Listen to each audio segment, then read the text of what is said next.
Cherry Ward, otherwise known as the Older Persons Short Stay Unit, is a unit which has been specially conformed to cater for patients of a certain age group.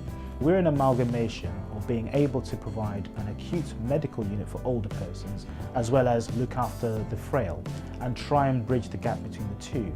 It all began with a team called the OPAL, which was a multidisciplinary team, with the idea of going into A&E and to various other acute areas, picking up some of these patients and being able to try and deliver a holistic perspective on their overall management. It's been a journey from what was meeting people at the front door to being able to actually bring these patients into hospital and complete the journey and safely discharge them back to the community services.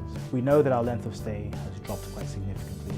By having a frailty unit like ours, you reduce their likelihood of having a long journey into hospital and ending up on a general medical bed.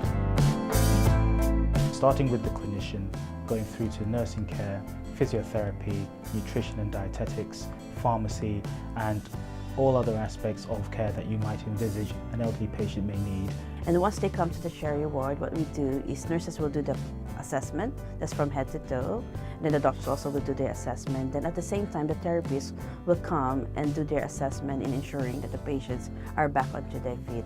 I will assess people who've already got a diagnosis of dementia.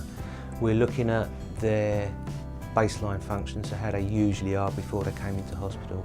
So I like to get an idea of how they were coping at home, trying to identify were they fine at home before they came in, or was this something that has been going on for a long time.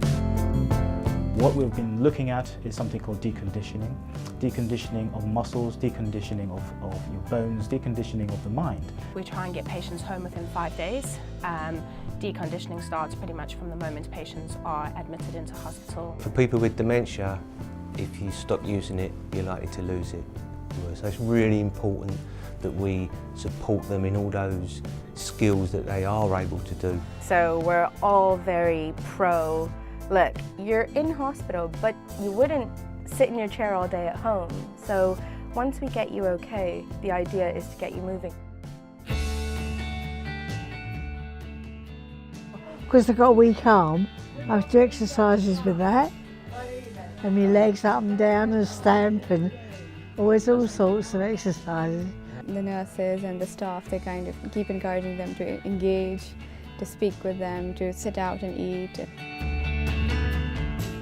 I have great difficulty in moving, but when you've got a couple of nurses who do it, they give you the confidence you want.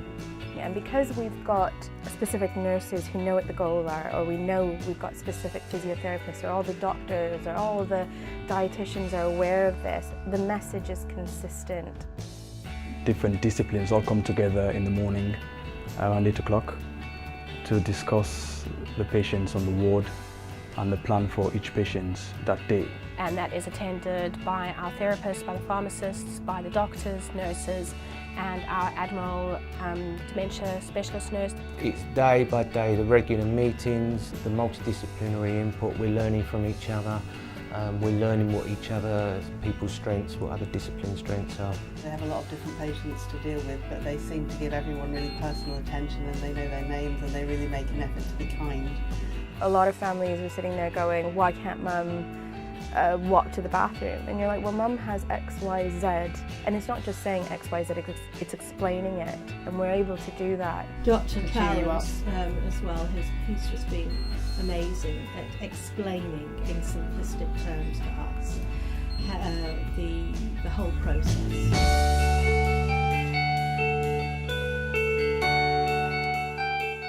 We have extended our ability to refer patients back to their GPs by also involving what is called the locality hub. And this allows patients who have completed their acute phase of management in a hospital to have ongoing support. I work closely with the locality hubs and do weekly sessions there as well.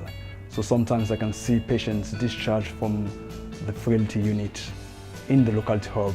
So this is one way of actually trying to ensure that all the pieces of the puzzle are joined up together, and you have this continuum from an acute admission to hospital to being discharged from hospital and having ongoing care as well.